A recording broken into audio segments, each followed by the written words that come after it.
ir tā skaisti redzēt, ka mūsu dzīvi veido ne tikai tie cilvēki, kas vienlaikus ar mums staigā pa šo zemi, bet arī cilvēki, kas ir dzīvojuši daudz gadsimtus pirms mums. Jo nemierīgāk ir laika ārpusē, jo labākai ir saiknei jābūt ar pasauli iekšpusē. Nu kā man to manu horizontālo dzīvi, kura visticamāk tāda tur turpināsies, kā man to savienot ar to iekšējo nepieciešamību augt, nonākt saiknē ar sevi, nonākt saiknē ar kaut ko augstāku un lielāku. Viņš saka, ja jūs nepieņemiet, ka noteiktos apstākļos jūs varat kļūt par masu slepkavām, tad jūs esat slikti informēti par sevi.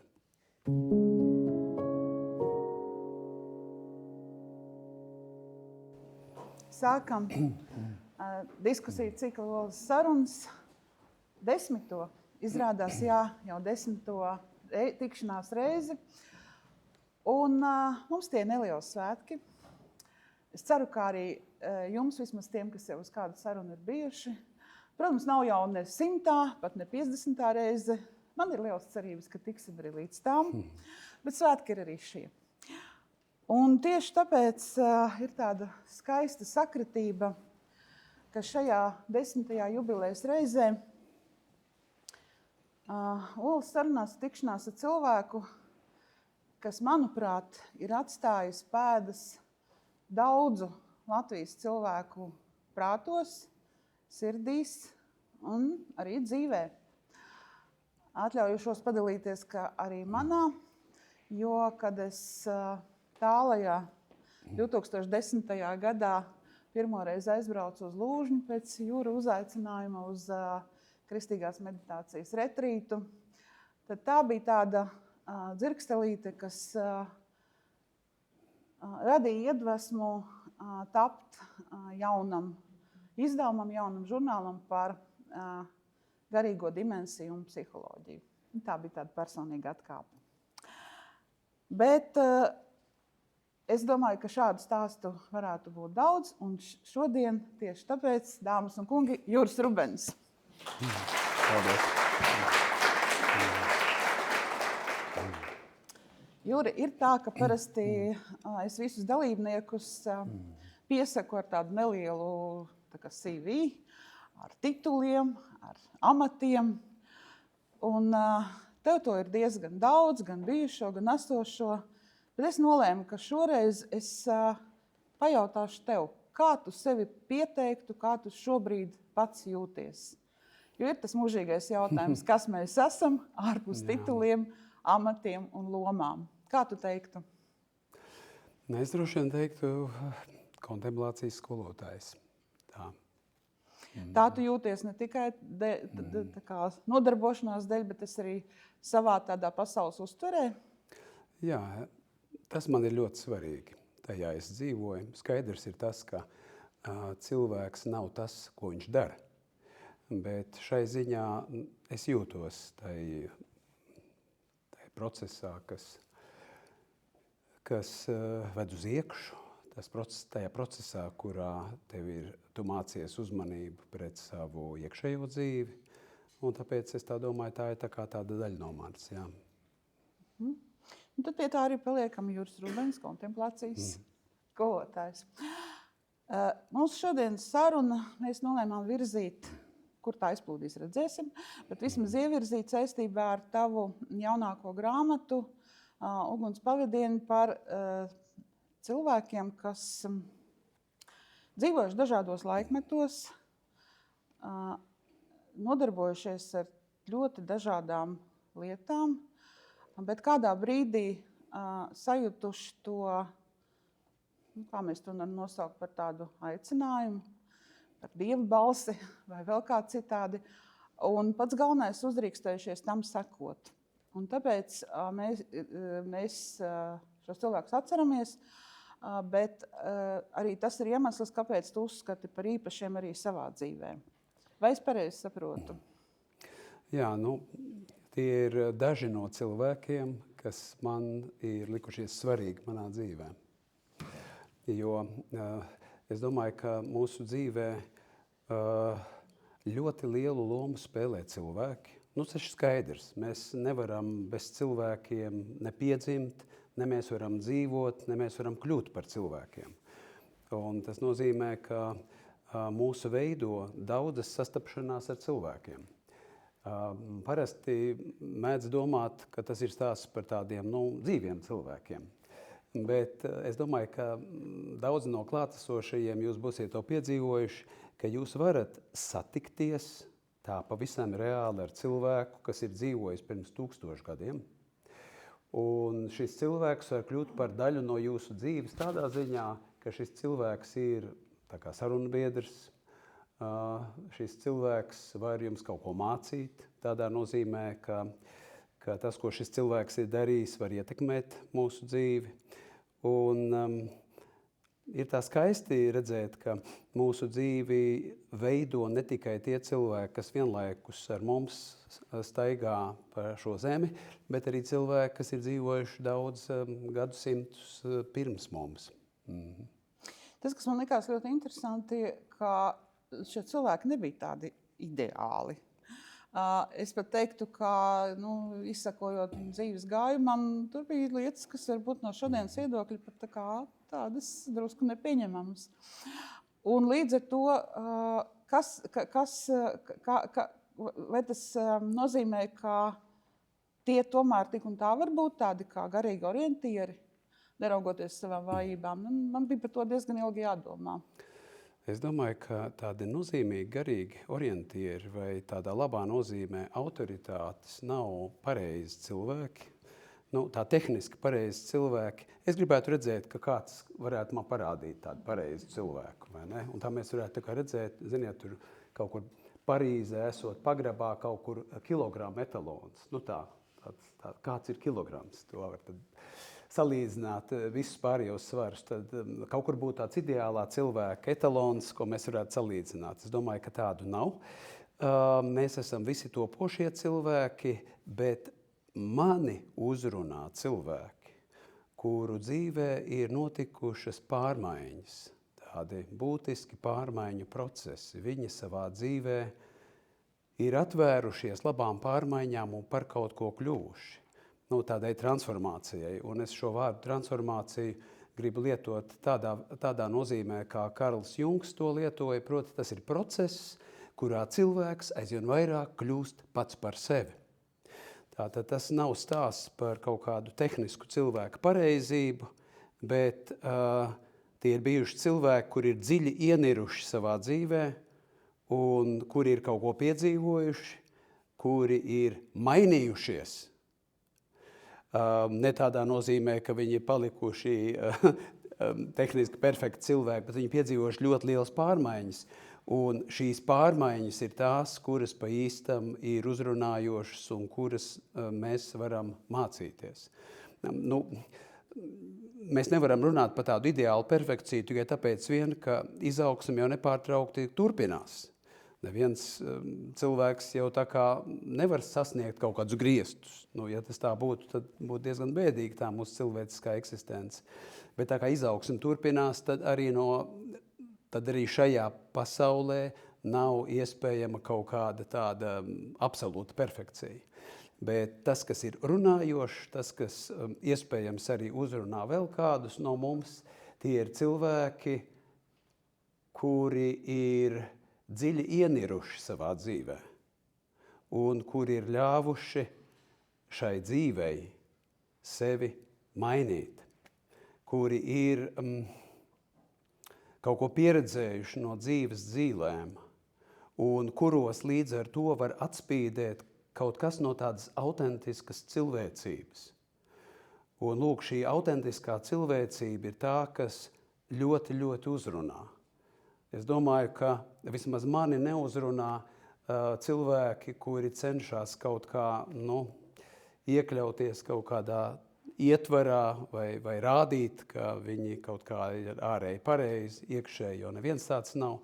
Es domāju, ka tur ir pamats liekulībai un tas faktiski mūs ļoti neuzrunā, bet mūs uzrunā tieši cilvēki, kas ir ļoti īsti nodzīvojuši savu dzīvi. Nevienmēr pareizi, tādā nozīmē tur varētu vienmēr kaut ko komentēt pie viņu dzīvēm, bet viņi ir ļoti autentiski bijuši. Bet es lasot pamanīju, ka, to nevarēja nepamanīt, ka tie visi cilvēki ir no pagātnes. Vai tas nozīmē, ka vienkārši ir vieglāk rakstīt par cilvēkiem, kuru dzīve ir beigusies un viss ar viņiem ir skaidrs? Vai arī tādu autoritāšu mūsdienu šī brīža pasaulē tev īsti nav? Lasāls šķiet ir pēdējais tajā plejādē, un arī viņš ir jau aizgājis. Vai tas ir apzināti, vai tas ir vienkārši tā sakritis? Redzi, protams, ir iespējams runāt par cilvēkiem, kas ir bijuši, par cilvēkiem, ar kuriem mēs esam kopā. Kādreiz gan mēdz sacīt, ka, lai tu tā kā varētu iegūt tādu īstu pārskatu par cilvēka dzīvi, tad tam cilvēkam ir jābūt jau pārkāpušam slieksnim un aizgājušam mūžībā. Kamēr es savu dzīvi vēl varu sabojāt? Sabojāt vai uzlabot, vai ne? Citiem vārdiem vēl tā kā tas dzīves cikls nav noslēdzies, un mēs tā kā vēl līdz galam neredzam, kas šī dzīve īsti ir. Bet tas ir labs jautājums, kuru tu jautā, jo tur ir 10 cilvēki, un man sākumā domājot par šīm personībām, man likās, ka varētu vairāk akcentēt cilvēkus, kuri ir dzīvojuši kaut kādos mazliet senākos laikos no mums. Bet, kur sanāk? Tur jau 1000 tēviem sākas. Jā, tur mēs sākam ar 4. gadsimtu, bet tad tur ir mazliet arī viduslaika agrie un vēlīnie. Bet tad es sapratu, ka varbūt nevajag ar to aizrauties, un tāpēc ir 4 cilvēki, kas ir no antīkajiem laikiem līdz jaunajiem viduslaikiem, un 6 faktiski ir 20. gadsimta cilvēki. Un es diezgan apzināti izvēlējos to proporciju tādu, lai neradītu sajūtu, ka tādi interesanti cilvēki ir dzīvojuši pirms 1000 gadiem. Bet tie 20. gadsimta cilvēki, par kuriem es rakstu grāmatā, viena daļa no tiem cilvēkiem ir tie, ar kuriem mēs, vismaz ar tevi, esam vienlaicīgi dzīvojuši, vai ne? Un vēl kādi no klātesošajiem. Mēs esam vienlaicīgi dzīvojuši šajā pasaulē, ja mēs neesam tā kā viņus satikuši. Un tas parāda, ka arī 20. gadsimts ir gadsimts, kurā ir daudz neparastas personības, un tas nozīmē, ka arī šobrīd, protams, arī šādas personības mūsu pasaulē ir. Un, tā kā tas bija mēģinājums tā kā pietuvināt arī šo tēmu mūsdienām. Bet tu nenosauksi vārdā kādu, kas varētu būt 11. šajā sarakstā un dzīvojis? Viens no autoriem, ko es noteikti gribētu pieminēt, ir Franciskāns Ričards Rohrs, kas arī, starp citu, ir bijis Latvijā pirms dažiem gadiem, un arī Ķīpsalā. Un kādi no klātsošiem varbūt esat arī piedalījušies viņa publiskajā lekcijā. Es domāju, tas ir tāds neparasts un nozīmīgs cilvēks, pa īstam liels cilvēks. Bet protams, lai varētu tā godīgi sniegt tādu vērtējumu, tev ir arī tā kā labi jāpazīst šis cilvēks, vai ne? Taisnība. Tā kā mūsu sarunas tēma ir garīgās autoritātes, protams, es darīju to, ko šobrīd dara visi. Pajautāju ChatGPT, ko viņš var pateikt par šo tēmu. Viņam bija ko teikt, vai ne? Nē, viņam vienmēr ir ko teikt. Jā. Mēs tur pa brīdim parunājam, man tāds sajūta, ka viņš man sācis flirtēt viegli. Jā. Bet patiesībā man pārsteidz pirmais teikums, ko viņš pateica par es jautāju tādā pasaules kontekstā, un pirmais teikums, ko viņš teica, man pārsteidza savu patiesi. Man tas likās ļoti vietā, proti, ka šobrīd, es jautāju, vai pasaulē, kāda šobrīd pasaulē būtu tās garīgās autoritātes, pat ne garīgās, vienkārši autoritātes. Un viņš man atbildēja, ka pasaule šobrīd ir tik ļoti segmentējusies. Mēs tik ļoti dzīvojam dažādos burbuļos, katrs savā, nevis katrs savas grupas burbulī, ka patiesībā tādas vienotas autoritātes, pat vairākas, viņš nemaz tā nevar pateikt. Jāsaka, man šī atbilde visu cieņu, bet pārsteidz. Vai tu tam piekristu? Redz, varbūt te mazliet ir terminoloģiski jāpaskatās, ko mēs domājam ar vārdu autoritātes. Mēs varētu runāt, piemēram, par influenceri, mēs varētu runāt par ekspertu, un mēs varētu runāt par autoritāti. Viss šīs trīs man pēc tam viņš noskaitīja. Jā, un līdz ar to, vai ne, viņš ir ļoti gudrs.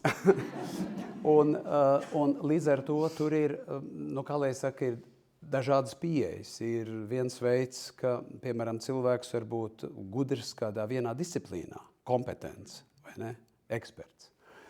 Un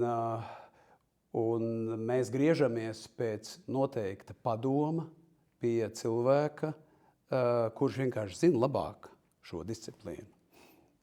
Vai, teiksim, ir kāds cilvēks, kurš vienkārši ir populārs, un viņš tāpēc izsaka savas domas, un tam cilvēkam ir plaša platforma. Bet manā izpratnē autoritāte ir cilvēks, kurš kaut ko mums saka ar savu dzīvi, kura dzīve ir liecība. Un autoritātes iespējams, tāpēc mēs nevienmēr atpazīstam viņu dzīves laikā, ka lūk, šie cilvēki, tādas īstas autoritātes, manuprāt, tā nemaz tik ļoti necenšas iegūt popularitāti vai kaut kā dabūt platformas. Pamatā tie ir cilvēki, kuriem ir viena interese meklēt patiesību vai nodzīvot tādu labāko savas dzīves versiju. Un, ja tā popularitāte atnāk, tas ir kā tāds blakus produkts. Visbiežāk tas neatnāk viņu dzīves laikā. Visbiežāk to mēs atpazīstam, kad ir pagājuši kaut kādi gadsimti, vai ne, vai kaut kāds ilgāks laiks. Un šī iemesla dēļ tas ir labs jautājums, vai jebkad ir bijušas tādas autoritātes, šī vārda dziļā nozīmē, tādas eksistenciālas autoritātes, kuri būtu super labi pazīstami viņu dzīves laikā un kuri būtu visos, mēdījos, kādi tajos laikos, ka viņi dzīvo, ir bijuši, vai ne? Un pa kuriem visi visu zina. Man liekas, ka ja tādi cilvēki ir bijuši ļoti maz, bet parasti par šiem cilvēkiem uzzināja vēlāk. Tā kā ir taisnība tam, ka mēs esam ļoti segmentizēti. Tādā nozīmē, ka mūs interesē dažādas tēmas. Un līdz ar to stāsts par autoritātēm varētu būt arī izaicinošs tādā ziņā, ka autoritāte, tāda īsta autoritāte, nav cilvēks, kurš saka citiem, kā viņiem jādzīvo, vai kas viņiem jādomā. Bet es domāju, ka īsta autoritāte māca dzīvot dziļāk, pamatā ar savu piemēru. Māca domāt plašāk, parāda veidu, kā mēs katrs varam paskatīties uz savu dzīvi vēl savādāk. Un jautājums, vai mums ir šāds pieprasījums? Un jautājums, kas man vēl liekas saistībā ar to jautājumu, ko tu uzdevi, ka ir vajadzīga varbūt tāda uztrenēta uztvere arī, lai atpazītu autoritāti. Jābūt ir ļoti vērīgam, pazemīgam, atvērtam, kritiski domājošam. Faktiski ir cilvēkam arī jāuzstrādā noteikta prasme, lai varētu pamanīt tieši šīs kvalitātes. Pretējā gadījumā skaļums, troksnis un kaut kāda agresīva, sacīsim, PR kampaņa izspiedīs ārā visu pārējo. Tas nozīmē, ka stāsts par autoritātes pamanīšanu ir bieži vien stāsts par mūsu prasmi redzēt, vai drīzāk, ko mēs gribam pamanīt. ko mēs meklējam? Kas ir tas, kas ir tā kā jautājums, ko mēs meklējam? Es saku vēlreiz, autoritātes nav kaut kas tāds, pa ko cilvēki mēdz sacīt, kad atnāks kāds un pateiks mums, ko darīt. Mēs nezinām, ko darīt. Un tad tur, protams, uzreiz piesakās rindā daudz un saka, mēs jums pateiksim, ko darīt. Vai ne? Dariet to, vai dariet vēl kaut ko. Bet tas nav stāsts par tādām eksistenciālām autoritātēm. Tie ir cilvēki, kuri dzīvo dziļu dzīvi. Un tādā veidā rāda, kā mums katram nonākt pie savām atbildēm. Tā ļoti bieži nav cilvēki, kuri dāļā tādas ātras atbildes. Tā kā redz, tas ir stāsts arī, ko mēs meklējam. Vai mēs gribam uzzināt, kāds labākais kāju krēms ir? Vai, arī svarīgi. Jā, vai, teiksim, kas būtu jāēd, teiksim, no rīta vai vakarā pie tādas un tāda ķermeņa svara, vai pie tāda un tādas, teiksim, noskaņojuma vai vēlēšanās un tam līdzīgi. Vai kāda grāmata ir jālasa, vai es par to nedomāju arī ironiski, vai es gribu vienkārši uzzināt kaut ko, kur bieži vien varbūt nav ļoti dziļa tā analīze. Vai mēs gribam dzīvot dziļāku un autentiskāku savu dzīvi? Un šeit ir tā robežšķirtne. Varbūt, ka šis jautājums nav pieprasīts. Ko nozīmē dzīvot dziļāku dzīvi? Es saprotu, ko nozīmē domāt dziļāk. Ko tu saproti ar vārdiem dzīvot dziļāku dzīvi? Tas nozīmē iesaistīt visus savus spēkus un enerģiju, lai tā kā atpazītu to iekšējo impulsu, kurš vispār tevi šeit ir atvedis. Nezinu, ko nozīmē būt cilvēkam? Labs jautājums. Un ko nozīmē būt man? Un tas arī nav tāds, kā lai saka, tāds pārdodams temats. Tā nozīmē, ka, ja tu mēģini dzīvot iespējami būt tas, kas tu esi, meklēt savu iekšējo frekvenci, būt saskaņā ar to, tad pamatā tur liela daļa uzmanības ir pievērsta tam.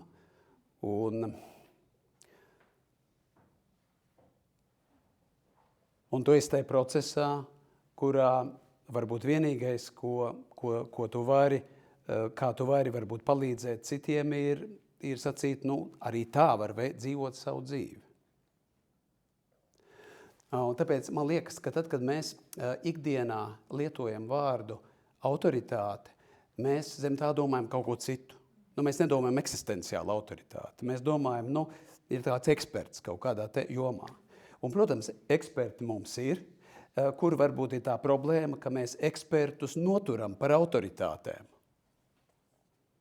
Tāpēc, ka tas cilvēks kaut kādā vienā jomā kaut ko ļoti daudz zina, mēs domājam, ka automātiski tas cilvēks ir autoritāte, bet tā tas gluži nav. Tas cilvēks ir eksperts kaut kādā jomā, un tāpēc kādreiz no cilvēkiem, kuri kaut kādā vienā jomā ir eksperti, jautā, kaut kādos raidījumos jautājumus par visām citām tēmām. Un šie cilvēki brīžam jūtas ļoti nelaimīgi, brīžam atkal viņiem liekas, ka jā, es arī varētu pateikt par to un to, lai gan es neko nezinu par šo jomu. Tas ir krietni briesmīgāk nekā justies nelaimīgi. Jā, un es domāju, ka šeit notiek tas kaut kā tāds sajaukums, vai ne? Ka mēs jaucam lietas. Bet vēlreiz, es varu būt ļoti kompetents cilvēks kaut kādā vienā jomā, pa īstam. Bet tas vēl nenozīmē, ka es esmu tāda eksistenciāla autoritāte, kas māku dzīvot, vai kas meklēju tādu autentisku dzīvi un no kura var mācīties, veidu, kā dzīvot, vai ne? Es klausos tagad un domāju, varbūt, ka tur ir tā problēma, kāpēc vieniem saka cilvēki, ka ir vīlušies kādā nosacīta autoritātē. Jo patiesībā viņi par tādu noturējuši ekspertu un, piemēram, tad saka, viņš ir režisors, ko viņš tur no politikas saprot, vai nezinu, viņš ir aktieris, kāpēc viņš tur kaut kādas ētiskas lietas tagad mēģina mācīt dzīvot. Jo varbūt, ka tieši tas ir tas, ka mēs sagaidām, ka cilvēks vienā jomā ir kaut kādā veidā sevi pierādījis, un mums šķiet, ka mums interesē arī, ko viņš visām citām domā. Jā, nu tā bieži notiek. Izrādās, jā. Un tas notiek appusēji. No vienas puses pa īstam cilvēks kādā vienā jomā ir sasniedzis fantastiskus rezultātus, un mums liekas kādreiz tā kā uz noklusējumu, ka droši vien visās citās jomās arī tā ir, bet tā nav. Bet kādreiz arī ir otrādi. Piemēram, man kā cilvēkam var likties tā, kā es esmu eksperts tai jomā, tad es drīkstu izteikties pa visām citām jomām pēdējā instancē. Un tā ir atkal tā otra drāma. Vai ne? Kā novilkt to robežu, tas ir izaicinošs jautājums. Un tāpēc es domāju, no šī te jēdzieniskā jucekļa mēs mazliet arī tā kā paši nesaprotam, ko mēs īsti meklējam, vai ne? Tas bija tieši tas, ko es gribēju jautāt. Vai vispār sabiedrībai šobrīd ir skaidrs, kādas autoritātes tā meklē un gaida? Mēs jau mazliet pieskārāmies, ka dažkārt tie vienkārši cilvēki, kuri var pateikt, kādu krēmu lietot. Tas ir, ar to ir skaidrs. Bet parasti par to tā kā plašāk grib. Bet ko īsti sabiedrība gribētu dzirdēt šobrīd no nosacīta autoritātēm? Tas būtu jāprasa sabiedrībai. Ja kaut kur ir sastopama sabiedrība. Tu satiec daudz cilvēku, Jūra neizvairies. Nē, es domāju, ja kaut kur ir sastopama sabiedrība, ja es domāju, sabiedrība veidojas ļoti dažādiem cilvēkiem. Un es īstenībā diezgan apjūku. Kad man jautā jautājumu, ko meklē sabiedrība, tad es saprotu, bet sabiedrība sastāv no tik ļoti dažādiem cilvēkiem. Un es redzu, ka dažādi cilvēki meklē ļoti dažādas lietas. Vai ne? Piedod, lūdzu. Ja, zemes vietā. Bet es domāju, ka pa īstam dažādi cilvēki dažādos dzīves posmos meklē dažādas lietas. Vai mēs esam kaut kādā dzīves pirmajā daļā, un tad mums ir vienas intereses. Vai mēs esam jau tā kā dabūjuši papīri no dzīves un pakrituši un ievainoti. Un tad mēs tā kā dzīves otrajā daļā esam mazliet dziļāki un plašāki un spējam kaut ko vairāk redzēt un līdz ar to arī jautāt. Es domāju, ka sabiedrība, kā jau ChatGPT gudri teica, ir ļoti segmentizēta, ir ļoti daudz dažādi burbuļi. Un mēs kādreiz, kā cilvēki, varam dzīvot tādā vienu burbuļu ietvarā un pat īsti nezināt, kādi citi burbuļi. Tepat Rīgā, vai ne? Esam vienā burbulī, mums nejausmas nav. Ko domā, ar ko nodarbojas, kas nodarbina cilvēkus citos burbuļos. Mēs varam pilnīgi nesatikties, vai ne? Mēs varam katrs būt tajā savā burbulī. Un ir dzirdamāki burbuļi, tādi, kuri runā vai pie kuriem nonāk, teiksim, cilvēka mikrofoniem, vai kuri tiek pie runāšanas. Un tādi burbuļi, kuriem neko nejautā, bet kuriem arī varētu būt ko teikt. Un tas ir īstenībā pa īstam tas sarežģītais. Varbūt kādreiz senākos laikos sabiedrības ir bijušas viendabīgākas. Grūti pateikt, varbūt. Šobrīd tas tā pa īstam nav. Un līdz ar to man nav tādas atbildes. Es teiktu, es nezinu godīgi, ko sabiedrība meklē. Es teiktu, ka ir dažādas lietas, ko meklē dažādi cilvēki. Es riskējuši tagad patēlot sabiedrību un uzdošu jautājumu, ko, manuprāt, diezgan daudz šobrīd gribētu dzirdēt no tā, ko mēs saukt par autoritātēm, bet nevis ekspertiem, bet autoritātēm. Tas jautājums būtu apmēram šāds, tā mazliet novienkāršojot. Kā dzīvot tik nedrošos un neprognozējamos laikos? Jo nemierīgāk ir laika ārpusē, jo labākai ir saiknei jābūt ar pasauli iekšpusē. Cilvēkam ir tādi divi uzdevumi īstenojami dzīvē, lai mēs varētu labi justies un lai tā dzīve būtu labi nodzīvot, ir jābūt labai saiknei ar ārējo pasauli, kaut kādā ziņā tāda sociāla adaptācija, kā mēs mēdzam sacīt, un jābūt ir labai saiknei ar iekšējo pasauli, jābūt autentiskumam. Ar to, ka es tā kā jūtu arī pats sevi kaut kādā ziņā. Un tikai tad, ja tev ir tie divi spārni, ir laba saikne ar ārējo pasauli, ir laba saikne ar iekšējo pasauli, tu vari kaut kā labi lidot vai līdzsverot tās pasaules. Un laikmetā, kurā tā ārējā pasaule ir ļoti nemierīga, jautājums ir vēl būtiskāks par saikni ar manu iekšējo pasauli, ar avotu, no kā es nāku. Un tāpēc es teiktu, šīs tēmas pa īstam ir svarīgas. Tā nav arī bēgšana no kaut kādiem risinājumiem, bet nestabilos ārējos apstākļos mēs varam nonākt situācijā, kurā man ir ātri jāpieņem lēmums un kur es nevarēšu paskatīties pa labi, pa kreisi, ko dara citi cilvēki, un man būs pašam vai pašai jāpieņem lēmums. Varbūt steidzams lēmums. No kurienes es to varu ņemt? Tikai tad, ja es esmu saiknē ar sevi, man ir izpratne par manām vērtībām, man ir izpratne par to, kas man ir svarīgs, tad šī atbilde var nākt no iekšpuses. Jo izaicinošos apstākļos var būt tā, ka tev nav laika vairs pajautāt, ko citi par to domā. Un tad ir jautājums, bet ko tu pats par to domā? Piemēram, kas tagad notiek tevī un ko tu par to domā? Kā tu jūti pasauli? Un tāpēc es domāju, šī saikne ar mūsu iekšējo dimensiju ir pa īstam svarīga. Cik tu pats sevi ielēd šobrīd šo ārējo pasauli? Es esmu vienmēr bijis cilvēks, kas interesējos par ārējo pasauli, par politiku.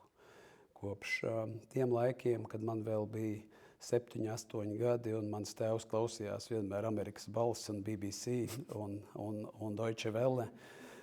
Un tad es tā, vienmēr arī ar pusausi klausījos, un jā, man likās, ir ļoti svarīgi cilvēkam īstenībā zināt, vismaz daudz maz zināt par to, kas pasaulē notiek.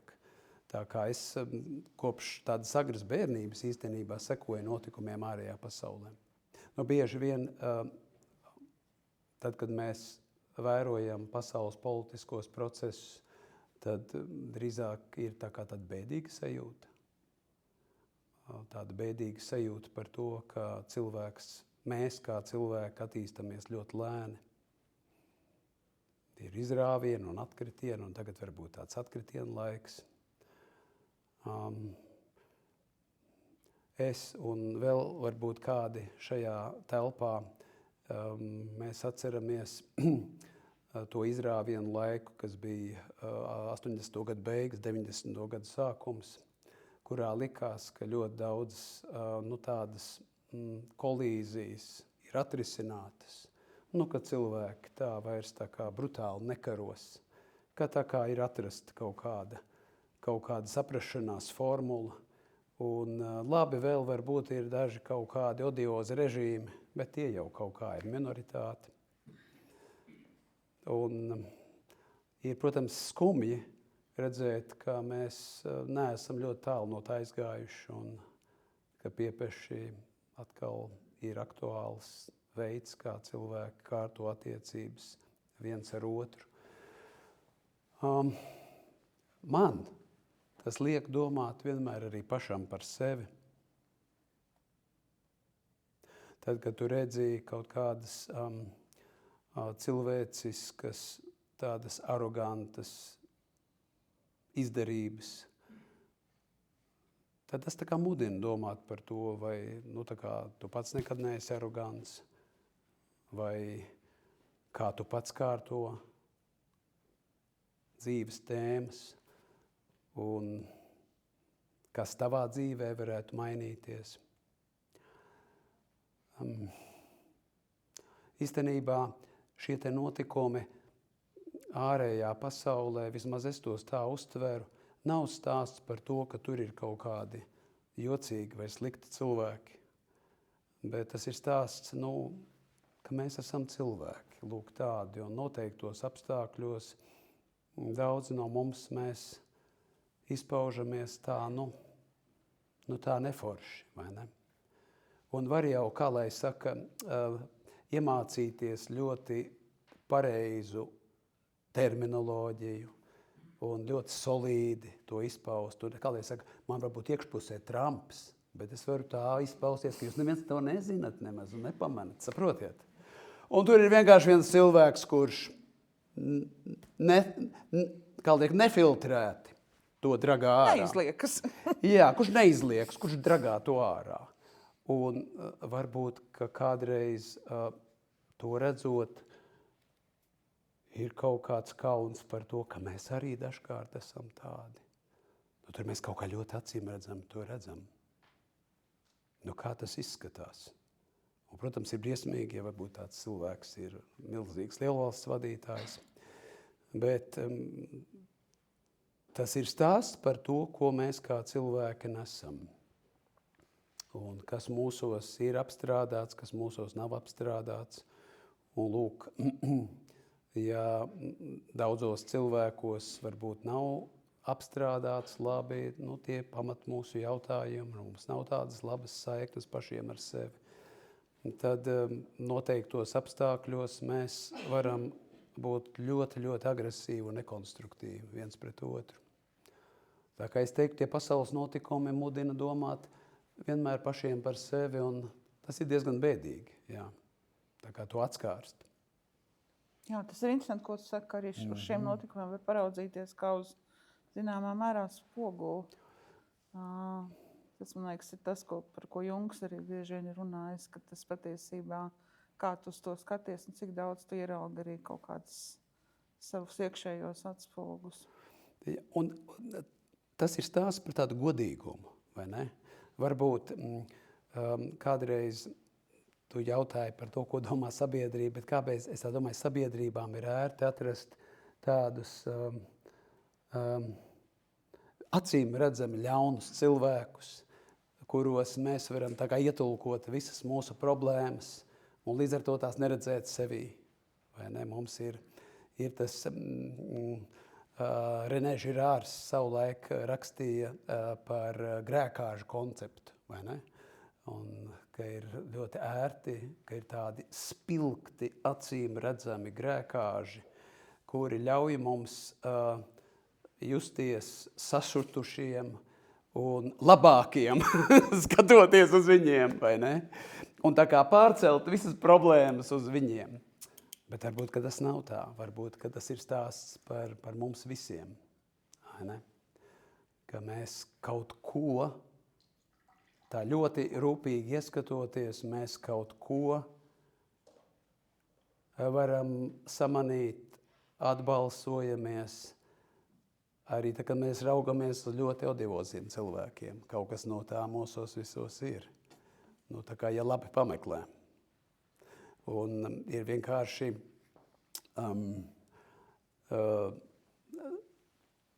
cilvēkam labi būt labi informētam arī pašam par sevi, lai nerastos pārpratums. Ir Jordans Petersons, vai ne, tāds ļoti arī varbūt tāds kolorīts personāžs, bet viņš kādā vietā ļoti interesanti tēzi saka. Viņš saka, ja jūs nepieņemiet, ka noteiktos apstākļos jūs varat kļūt par masu slepkavām, tad jūs esat slikti informēti par sevi. Un pirmajā brīdī, ka kaut ko tādu saka, ir jocīgi, vai ne? Nu, pilnīgi jocīgi, liekas, kā? Bet viņš saka, lūk, lai mēs pazītu sevi, mums ir jābūt ļoti, ļoti godīgiem par to, ka noteiktos apstākļos arī mūsu agresija var izpausties ļoti dīvainā formā. Un ja tu to zini, tā ir priekšrocība, tu vari kaut ko darīt. Ja tu to nezini, tad žēl, jo tad faktiski negaidītā situācijā var kaut kas ļoti negaidīt izpausties. Tā nav, protams, mūsu tēma, bet šai sakarā es atceros, kaut kad sen atpakaļ es lasīju interviju ar vienu armēņu ģeogrāfijas skolotāju, kurš Kalnu Karabahā bija karojis, un tur savulaik pirms 30 gadiem jau sākās visas tās cīņas. Geogrāfijas skolotājs vienā ciemā, tāds ļoti rāms vīrs, kurš nonāca tajos karu un juku laikos vienā bruņotā vienībā, sāka tur karot, un kļuva par vienu izsmalcinātu sadistu, tādu, kurš bija tur slavens tālu. Geogrāfijas skolotājs, kurš tur kartes tur kāra un lika, vai ne tāds, kurš tip iet uz savu mājiņu, pēc tam nāk atpakaļ. Un, ja nebūtu šī situācija, vai ne, varētu likties, es tāds rāms geogrāfijas skolotājs, es tiešām stāvu maliņā un esmu daudz kaut kāds līdzsvarotāks un labāks cilvēks par daudziem citiem. Un piepeši ir apstākļi. Un piepeši ir kaut kāds trigger punkts, tev ieslēdz un izrādās, ka tev ir kaut kāds neapstrādātas lietas. Un izrādās, tu izpaudi savā dzīvē kaut ko tādu, par ko tu pats varbūt esi pārsteigts. Tas jau ir, protams, tāds radikāls piemērs, bet droši vien ir kaut kāds savienotais trauks, vai ne, šajā pasaulē, ka mēs tā neesam tik ļoti atvienoti viens no otra, kā mums gribētos. Tas ir stāsts par to, ka neviens nezin, kāds viņš ir, kamēr nav izgājis pārbaudījumu ar varu un naudu. To arī mēdz teikt. Bet atgriežoties atpakaļ pie tās tēmas par šiem, par 10 cilvēkiem, par kuriem es rakstīju, kāpēc man bija svarīgi šie cilvēki? Šie cilvēki bija izgājuši cauri ļoti sarežģītām iekšējām cīņām un iepazinuši sevi. Kā viens no tur pieminētajiem cilvēkiem, personībām, man šķiet, Tomas Smērtons saka, ka lai tev ir ļoti pamatīgi jāiepazīstās ar savu tumsu, lai tu varētu zināt, kā palīdzēt citiem cilvēkiem cīņā ar viņu tumsu. Ja tu galīgi nepazīsti to savējo tumsu un visu šīs tumsas potencialitāti, tad nezinu, vai tu vari būt noderīgs citiem. Un tie bija cilvēki, kuri nevis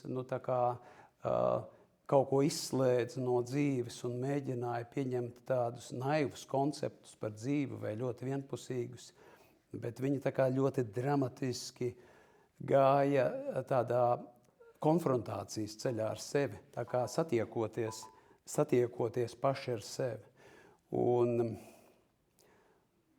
Un tas bija izaicinoši, sākot no Antonija, vai ne, kurš ir pirmais cilvēks, kurš aiziet tuksnesī, viens pats, absolūti izaicinoši, kur viņš konfrontējās ar visiem tiem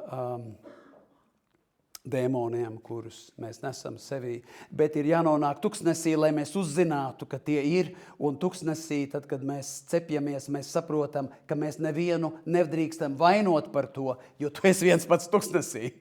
Bet kamēr tu esi starp cilvēkiem, tad tu vari domāt, ka tava sliktā pašsajūta ir tāpēc, ka kāds cits cilvēks pie tā ir vainīgs. Valdība. Jā, jebkas, kas ir pie rokas. Bet tajā brīdī, kad tu esi pilnīgi viens, tad tu saproti, ka tu pa savām sajūtām nevari darīt atbildīgu nevienu citu, kā vien pats sevi. Un tie ir tie izaicinošie ceļi, kad tu saproti, jā, tu vari dzīvot pilnīgi viens. Zini, kā kādreiz cilvēks saka, ja bija cilvēki, es dzīvošu viens, man nevajag nevienu. Ne? Jā, kad tu pat pilnīgi kādu laiku padzīvo viens, tu konstatē, ko tu tur satiec. Vai ne?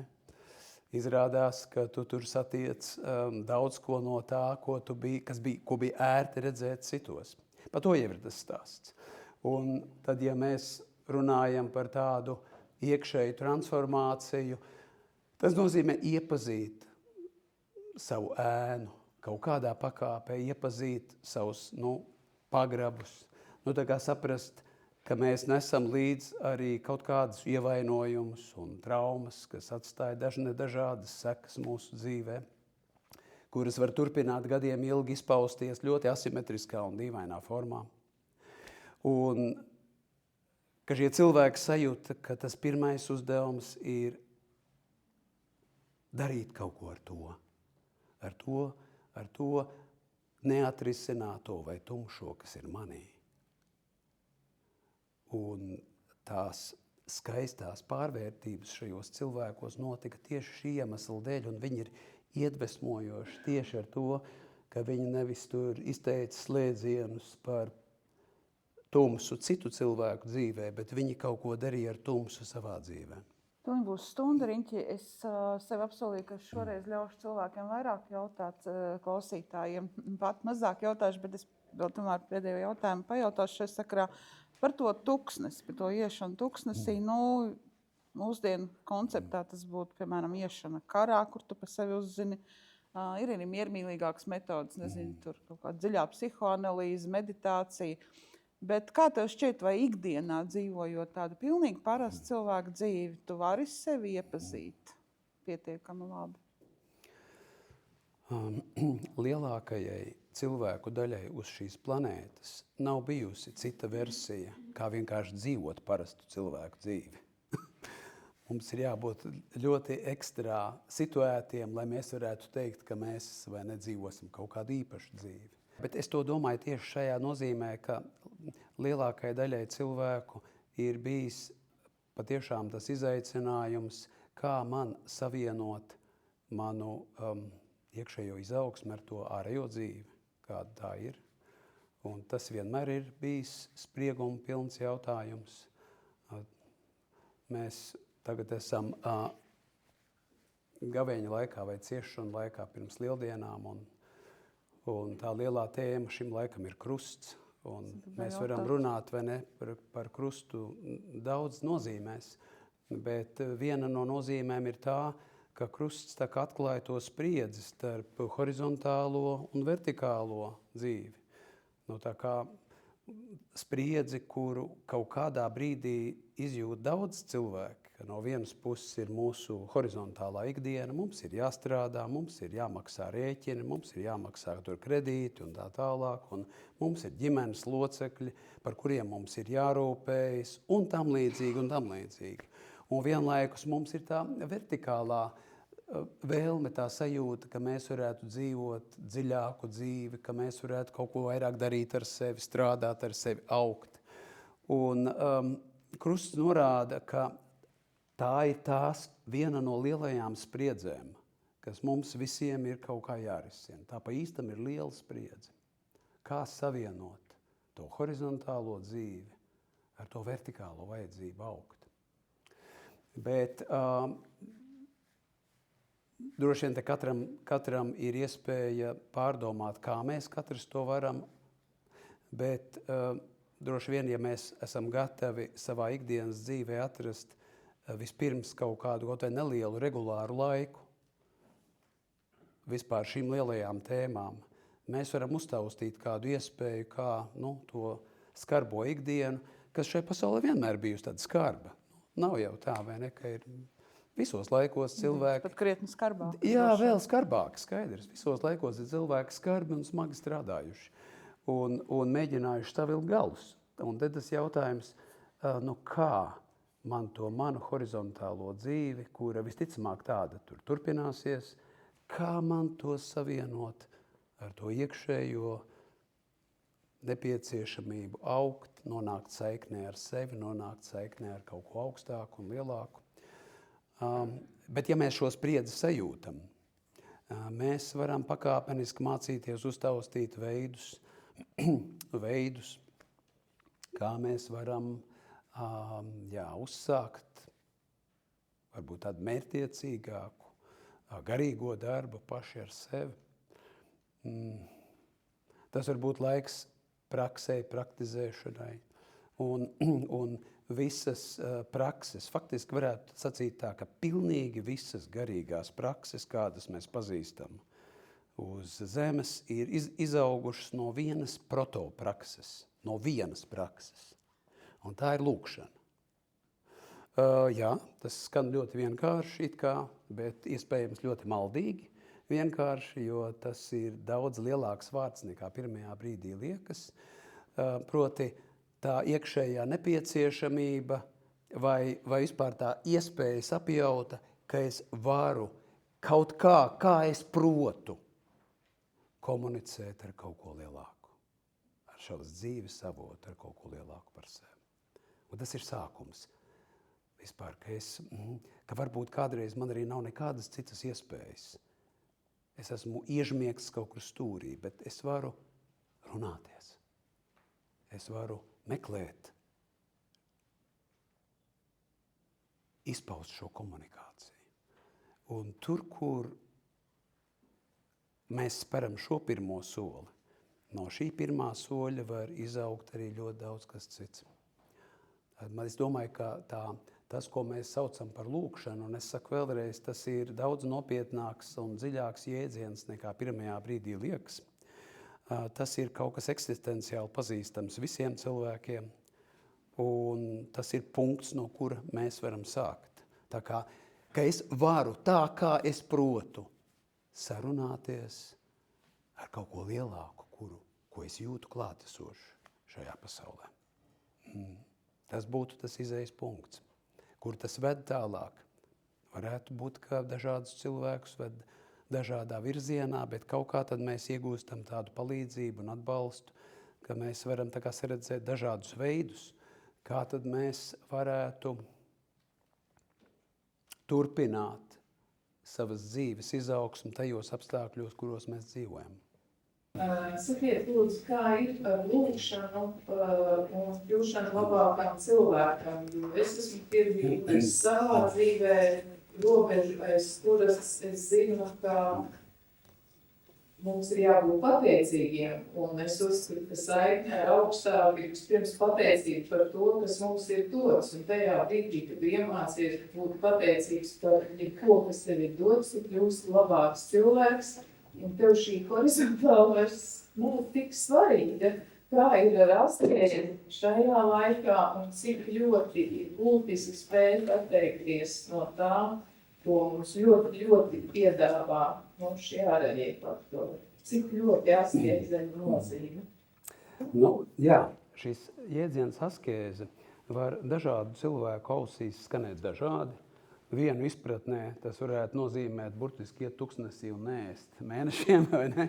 Bet atceraties, ka askeze, šis grieķu vārds askeze atvasinās no, starp citu, senās Grieķijas sporta terminoloģijas.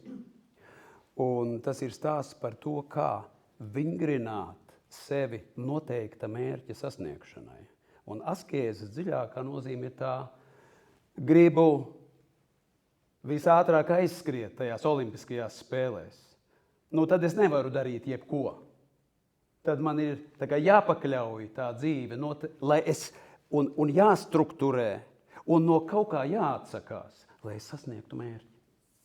Un tāpēc tā kā tas vārds askēze, es vienkārši kontekstā ar to, kas tika jautāts, es mudinātu palūkoties uz to tā, ja mēs pa īstam gribam kaut ko sasniegt, vienalga, vai mums ir darba mērķi, vai mums ir cilvēciski mērķi, vai kādi, jūs zinat, no kaut kā ir jāatsakās, vai ne? Vai kāds ir sasniedzis kaut ko lielu, neatsakoties no kā? Paceliet roku. Vai ne? Tev ir jāinvestē iekšā kaut kas, tev ir jāatsakās. Un tad ir tas stāsts, kādi ir mūsu mērķi, vai ne? Tas bija mums jautājums, vai mums piekrītat, ka man ļoti daudz liekā, lai ietu dziļumā un uz mērķi. Jā, šis ir ļoti, ļoti svarīgi. Es domāju, ka ir ļoti daudz liekā. Precīzi, ir ļoti daudz liekā. Un kādreiz stāsts ir nevis par to, kā dabūt vēl kaut ko, bet kā palaist vaļā lietas, bez kurām es mierīgi varu iztikt. Un es esmu iestāstījis, ka man tās ir vajadzīgas. Vai ne? Un tas ir atkal tas stāsts, ja es esmu atrauts no sevis, man nav dziļa saikne pašam ar sevi, un es nemaz pa īstam nezinu, ko es gribu. Tad visu citu gribas kļūst par manējo gribu. Tad man katrs var iestāstīt, vai ne? Es pirms 5 minūtēm nezināju, ka ir tāds odikolons, bet tagad es saprotu, ka es nevaru dzīvot bez viņa. Ja? Saprotiet, tā doma ir tāda, ka jebkurš man var iestāstīt, jo es nezinu, ko es gribu. Tas ir tas stāsts. un kādā veidā vairāk zināt, ko es gribu. Un tad es varu tā kā saprast, man šo nevajag reāli, un šo arī. Bet precīzi desmitniekā jūsu jautājums mūsdienu pasaulē ir stāsts par to, kā atbrīvot sevi no daudz kā lieka un nevajadzīga. Drīkst es iespraukšos, bet vai garīgā izaugsmē tā kā izslēdz dzīves baudīšanu? To es neteicu. Tas ir simptomātiski, ka bieži vien tad, kad mēs runājam par kaut kādu daudzu lietu palaišanu vaļā, liekas, ko, tad mēs vairs nedzīvosim normālu dzīvi. Tad ko, vai ne? Ko tad tas nozīmē? Edīsim, vai ne? Melnu maizi un skatīsimies glāzē ūdens. Bet man šķiet, ka dzīvi pa īstam mēs baudām tad, kad mēs esam labi savienoti ar to. Un ka mums ir iestāstīts, vai mēs esam iestāstījuši sev, ka ir kaut kādi nevajadzīgi starpposmi vai priekšnosacījumi, lai dzīvi varētu baudīt. Jo, lielākās lietas šajā pasaulē, kas ir ļoti interesanti, ir pa brīvu. Tā kā te mēs esam piedzimuši, vai ne? Tā kā neviens mums nav prasījis iemaksāt kaut kādā kapitāla fondā, lai piedzimtu, vai ne? Te mēs esam, mums ir dzīve. Īsta mīlestība tiek uzdāvināta. Vienkārši tā notiek. Tā, klikšķis un viss. Tas ir tavu dāvana, vai ne? Vēl daudzas citas lietas, mūsu talanti vai spējas arī ir tādas dāvanas. Un lielais jautājums ir, kas ir vajadzīgs īsti, lai es varētu patiešām labi justies šajā pasaulē. Un tā kā pirmajā dzīves daļā, un tas ir dabiski pie cilvēka attīstības, mums tas fokus ir uz kvantitāti.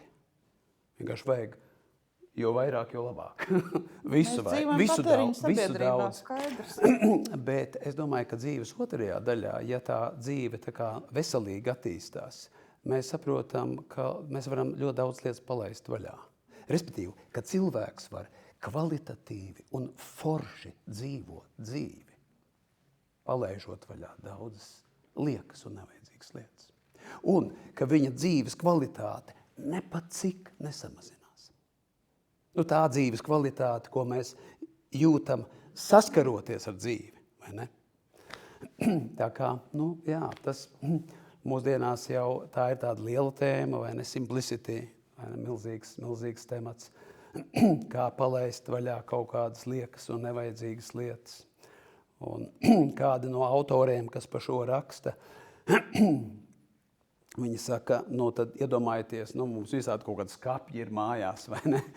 Un ir kaut kādas šuplādes, jūs attaisiet šuplādi un konstatējat, ka 10 gadus es neko neesmu no tā lietojis. Bet droši paliek drošs. Tas tur ir iekšā, vai ne? Un tā autori saka, ja tev to 10 vai 5 gadus nevajadzēja, saprot, ko tas nozīmē, tu varētu visu to atdot kādam citam. Jā, vai ne? Jā, bet tas tā kādreiz notiek. Bet doma, jūs saprotiet, es nevienkāršoju, ja? Bet doma ir tā, ka mums ir kaut kādas lietas, kuras mēs nelietojam vēl vairāk, kuras mēs esam aizmirsuši tai šuplādē. Esat kādreiz kārtojuši māju un atceraties. Jā, vai ne? Stāsts ir īstenībā par to, ka tā dzīve var pa īstam būt vienkāršāka. Pie kam es negribu, kā lai saka, tādā triviālā formā to pasacīt, vai ne? Ka tas ir tā mehāniski darāms. Bet man šķiet, ka kādreiz daudzas kaut kādas lietas kļūst par šķēršļiem mūsu dzīvē tieši, lai mēs baudītu dzīvi. Jā, man jautājums.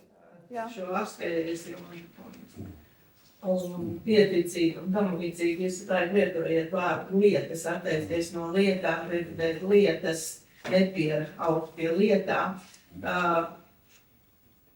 Šī vārda kontekstā, es domāju, ka taustāmas lietas, var arī dzīvot askezē un izradīt savas garīgās lietas. Kaut ko pieņemt, kaut ko atteikties, kaut ko mainīt, kaut kāds pieņēmums. Jā, īstenībā, domājot par to, tas ir viss, ko cilvēks var padarīt par savu īpašumu. Un kādreiz pa īstam arī tā atkarība no kaut kādiem mūsu pieņēmumiem noteiktiem ir nemazāk apgrūtinoša kā kaut kādas lietas. Un kādreiz pat, un tas jautājums ir tas, ka mēs tos pieņēmumus neredzam. Un droši vien arī to vajadzētu darīt tāpat kā tām šuplādēm.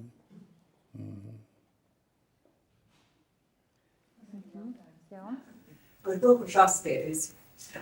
Pieņemsim, ļoti bieži dzīvē cilvēkiem ir situācija, un tātad mēs esam pateicīgi par to, kas mums ir dots, un dots jau nav maz, dots ir daudz, un par virzīšanos uz šo konkrēto mērķi, kas nekad nav viegli, ja tas nāks ar grūtībām un tā tālāk.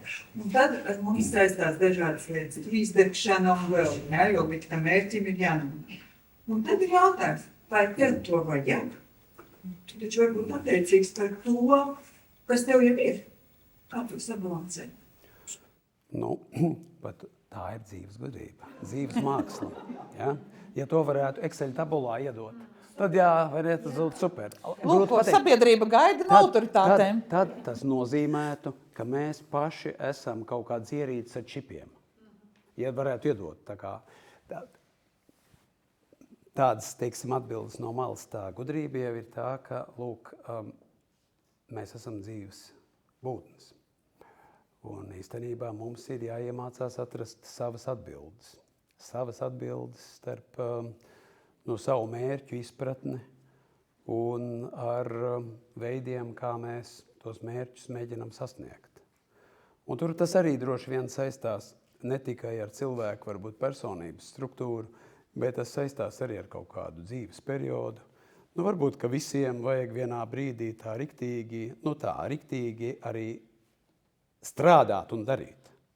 Varbūt tā ir viena no lietām, ko es pamanu ar acu skaktiņu, ka mūsdienās, atkal ne visi, bet kaut kādi daudz cilvēki labprāt, mēs tagad mākam visādus tādus apzīmējumus kā izdegšana un tā, mēs esam gudri. Un mēs varam vai nenākt 2 reizes mēnesī pie vadītāja un teikt, ka šis man pa grūtu uzdevums, vai ne, es tā kā esmu jau izdedzis un tā. Mēs, protams, visu šo te lietot arī, pareizā veidā, un tāpēc es gribu teikt, ka ir kaut kāds viens posms, kurā mums ir varbūt tā ļoti īsti jāmetās iekšā lietās. Un jāpastrādā un jājūt, kā tas īsti ir. Tā pa pilnu programmu būt tajā iekšā. Un tad iespējams mēs no tā varam arī iemācīties, kā tad tālāk to turpināt un kā mēs to gribam un kā mēs to negribam. Mēs varam arī kaut kādas savas robežas sajust, vai ne? Tā kā tā dzīve ir arī par tādu sastapšanos ar dzīvi, par tādu arī dzīves dzīvošanu. Un tā ir arī tāda, ka es meklēju atbildes caur dzīves notikumiem. Un bieži vien, lai mēs saprastu, kā būtu labāk man ir jāizdara kļūdas. Ka tā ir arī viena daļa no dzīves. Ja cilvēks tā kā baidītos no kļūdām, tad mēs nemaz nevaram sākt dzīvot, vai ne? Ja tur bērnam, kurš mācās staigāt, teikt, tad, ja tu nokritīsi, vai ne, tad mēs tev turēsim pagrabā. Ar pirmo reizi, kad tu celies kājās, ir jāiziet taisni, vai ne? Tad skaidrs, tad tas bērns arī neiemācīsies staigāt. Tātad kaut kādā ziņā kļūdu izdarīšana ir daļa no dzīves procesa.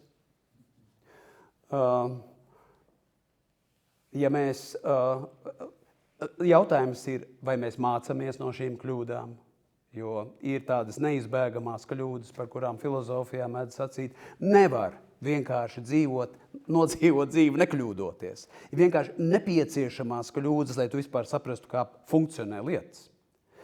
Bet, ja mēs tā kā iemācītos nepieciešamo no tām neizbēgamajām kļūdām, mēs iespējams varētu aiztaupīt kādas no tām kļūdām, no kurām varētu izvairīties. Vai ne? Tā kā, sastapties ar dzīvi, tā īsti sajust to, un tā kā sajust, ko tad īsti un kā īsti es gribētu šajā dzīvē īstenot.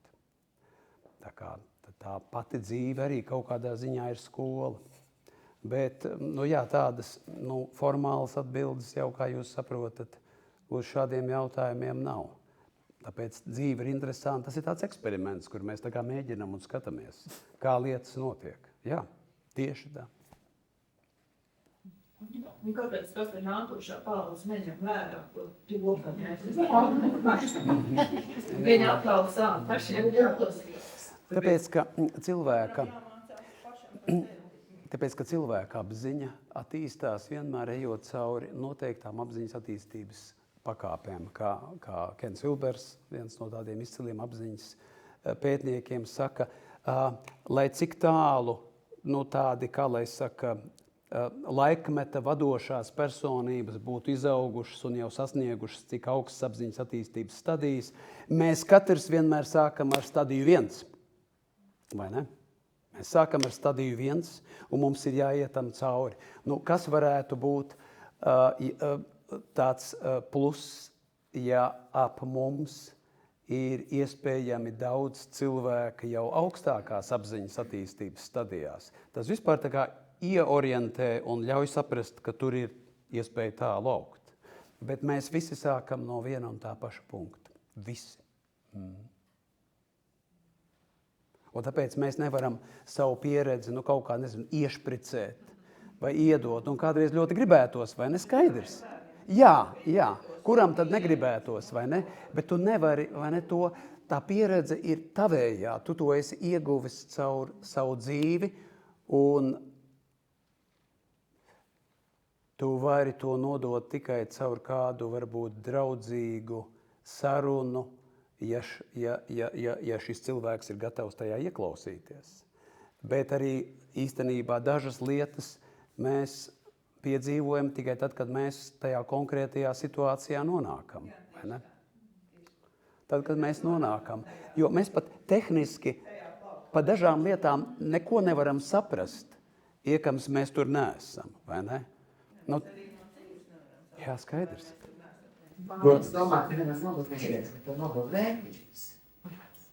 Jā, vērtības lielā mērā tu vari nodot dzīvojot šīs vērtības.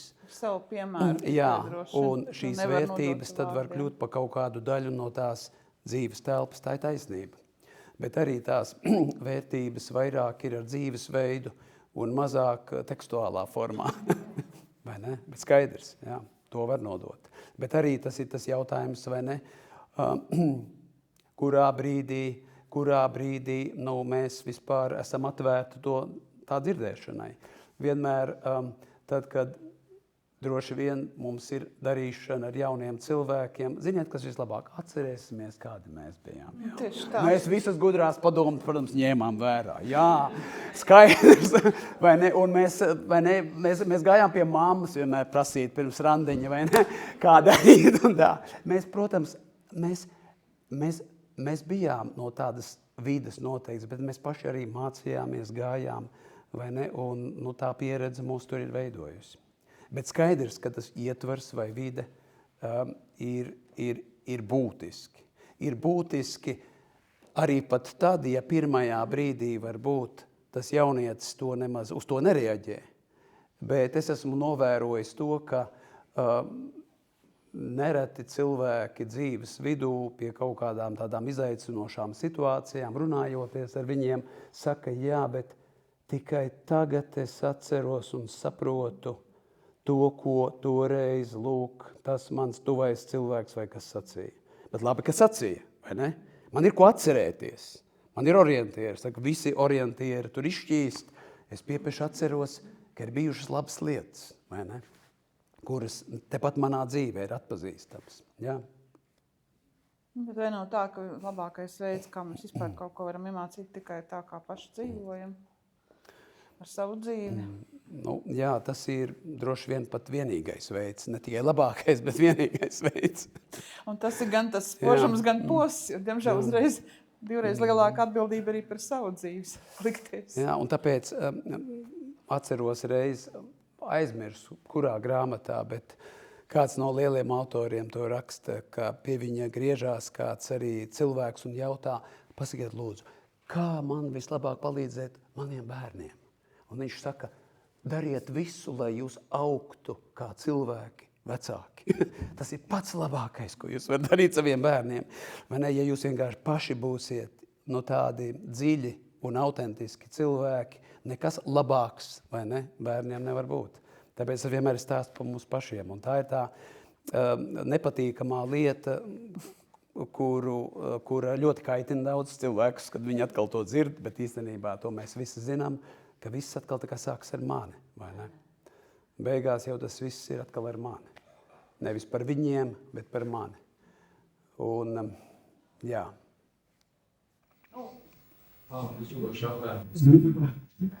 Informācija pārtuvātība šobrīd ir vienkārši fantastiska.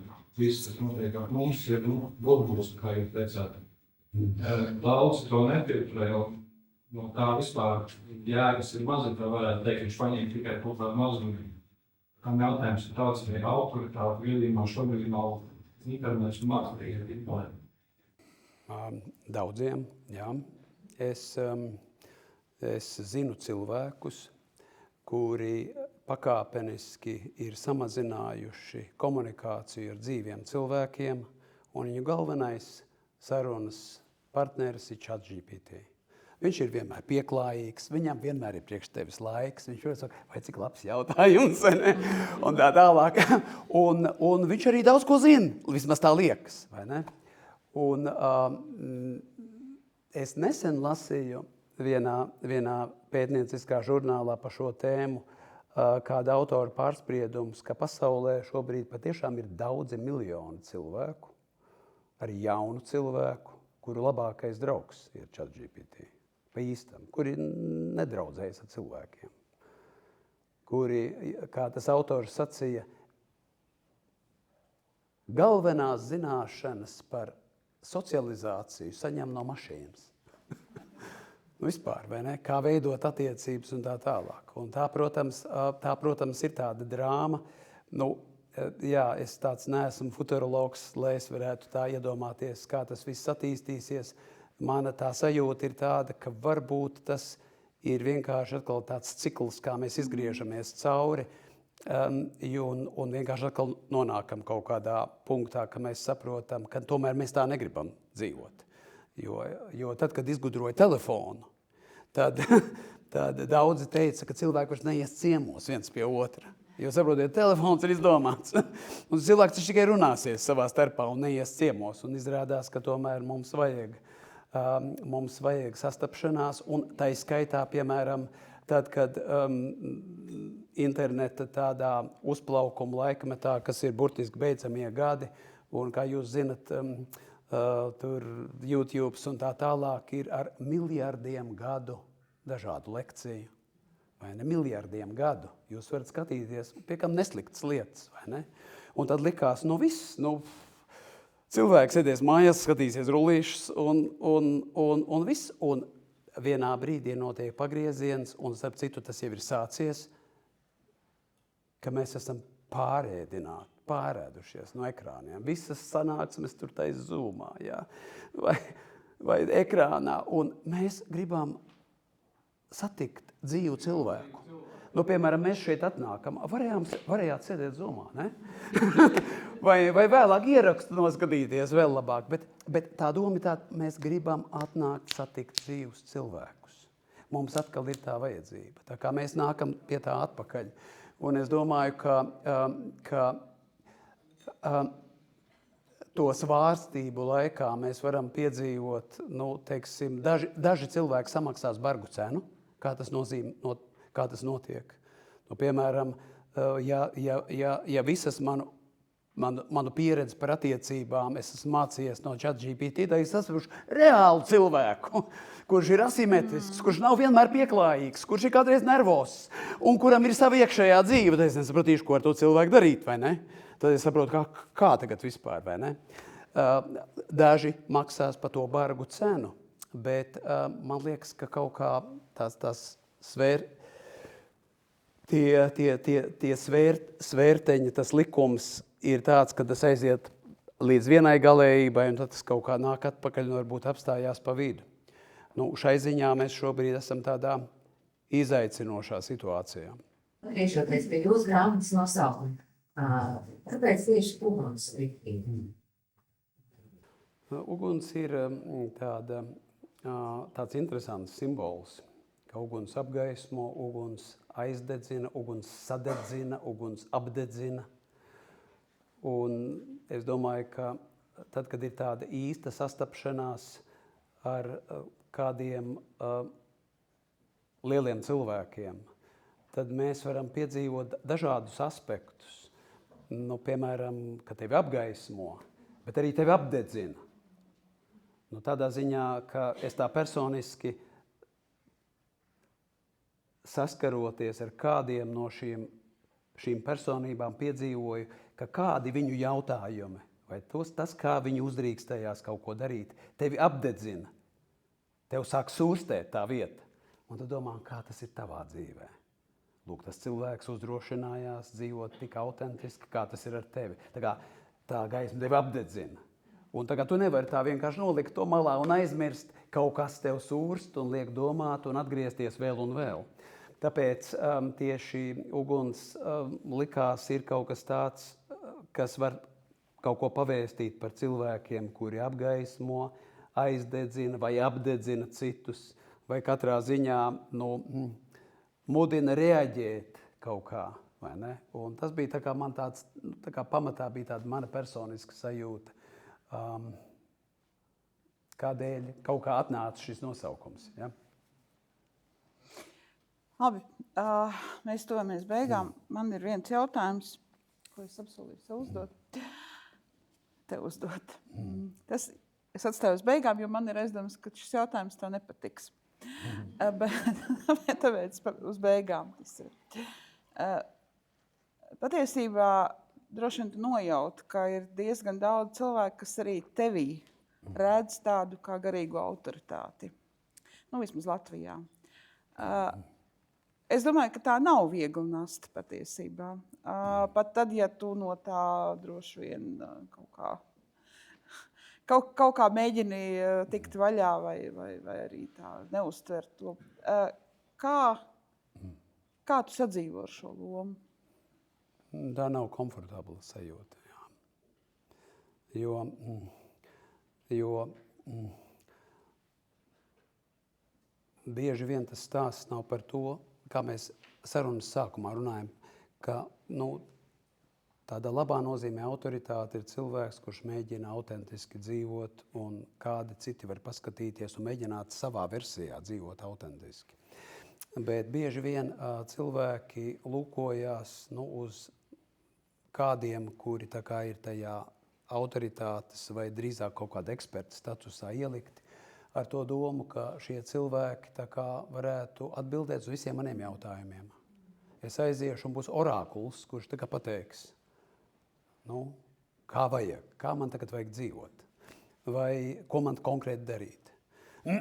Un es saprotu, ka var rasties arī šāda nepieciešamība kādreiz cilvēkiem. Un es atceros, ka manā dzīvē ir bijuši periodi, ka man arī ir ļoti gribējies, un esmu tā darījis, aizejot pie kāda cilvēka apmēram, ko man tagad darīt. Un man šausmīgi gribētos, ka kāds man pateiktu to. Bet es jūtos nekomfortabli, jo kādreiz ir tā kā tev jānojauc tās gaidas ar to sajūtu, ka nedz es varu, nedz es gribu atbildēt otra cilvēka vietā uz jautājumiem, pie kuriem viņam ir, pie atbildēm, pie kurām jānonāk cilvēkam pašam. Un tas tad kādreiz novad pie tās vilšanās, ko tu teici, vai ne, ka tevi ieliek plauktiņā, kurā tu neesi pretendējis būt, un arī viļās, ka tu neesi tajā plauktiņā. Bet, tā ir bieži vien daļa no dzīves, un es gribu vienkārši tikai sacīt, ka es esmu cilvēks, kurš mācos dzīvot, kuram nav tā kā visas atbildes, kurš meklēju dzīvot dziļāk, autentiskāk, patiesāk, kurš ir izdarījis milzumu daudz kļūdas. Un, ja lūk, ik viens cilvēks, kas runātos ar mani, paturētu to vērā, tad tas varētu būt tāds labs ietvers sarunai. Paldies, kā atbildēju šo jautājumu. Un tā kā mēs sākām ar grāmatu, tad es gribētu pabeigt arī ar vienu citātu. Tā nav īsti citāts no grāmatas, tas ir Juliānas no Noricas citāts, slavenais viņas teiciens: viss būs labi, tik tiešām viss būs labi, un itin viss beigsies labi. Vai tā būs? Juliānai no Noričas to teica Dievs. Juliāna no Noričas dzīvo 13. 14. gadsimtā. Viņas laikā notiek 100-gadu karš. Nu, tāds bezjēdzīgs karš, ka tur nāk ordas no vienas puses uz otru, tur, nezinu, karapulki cīnās, slepkavo bez jēgas. Ārkārtīga nabadzība, sociāla nevienlīdzība, korupcija, baznīcu, teiksim, dzīvē pagrimums, arī nekādas garīgas autoritātes, mēra epidēmijas, nāk viena pēc otras, vai ne, kas tā kā nopļauj cilvēkus. Un vienkārši tādā absolūti trakā laikā viņi dzīvo. Un tad, kad viņi nonāk, tā kā, vai ne, tiem, kuriem liekas, ka vistrakākais laiks ir šis, kurā mēs dzīvojam, mēs esam slikti informēti par vēsturi. Ir bijuši, cilvēkiem droši vien viņu laiks vienmēr liekas pats trakākais, bet, zin kā, ir bijuši traki laiki. Un tad, kad viņa nonāk smagās slimības laikā, komā, un tur notiek tā iekšēja atklāsme, tad, vai saruna ar Dievu, dievišķo, tad viņa dabiski uzdod jautājumu Dievam, nu, bet ko tu pa visu šito domā? Nu, tā kā ideja tāda, vai tā cilvēce nav tā kā tāds failed projekts, vai ne? Nu, ko tu pa visu šo domā? Un tur viņš atbild daudzas lietas, un to grāmatu, es domāju, to grāmatu grasās viens apgāds tulkot arī latviešu valodā, dievišķās mīlestības atklāsmes, ko Juliāna no Noričas, viņa pierakstās atklāsmes, ko viņa dzird no Dievu, bet īsumā saņemot ar saviem vārdiem pārstāstot, Dievs viņai saka, redzi, cilvēks to nevar saprast, bet vienīgā lieta, kas tev būtu jāzina, ir, ka viss būs labi, ka visiem cilvēkiem viss patiešām beigsies labi, un ikviena lieta, kas notiek, beigsies labi. Un, protams, mēs varam skatīties uz šo frāzi kā uz tādu, lētu frāzi, ar ko aizbāzt caurumus.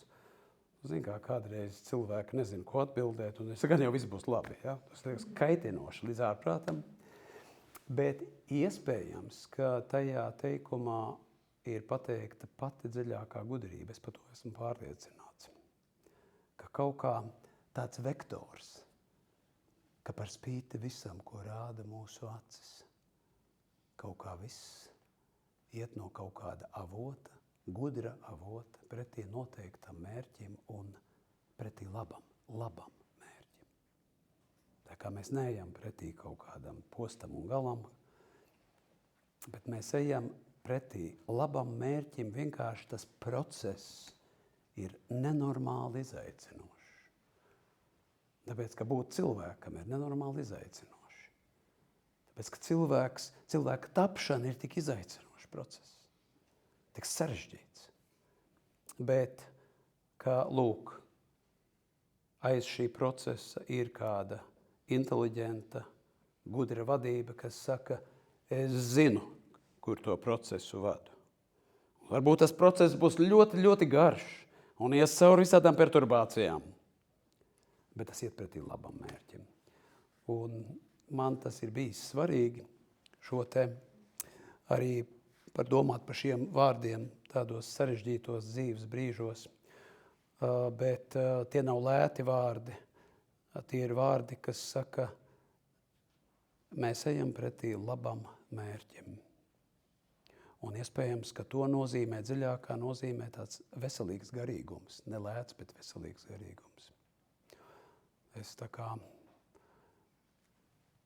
lai arī cilvēciski kādreiz ir grūti, bet tādā dziļākajā, intuitīvajā līmenī es domāju, ka ir pilnīga taisnība šiem vārdiem. Tāds tiešām ir. Mīļš, paldies tev! Paldies!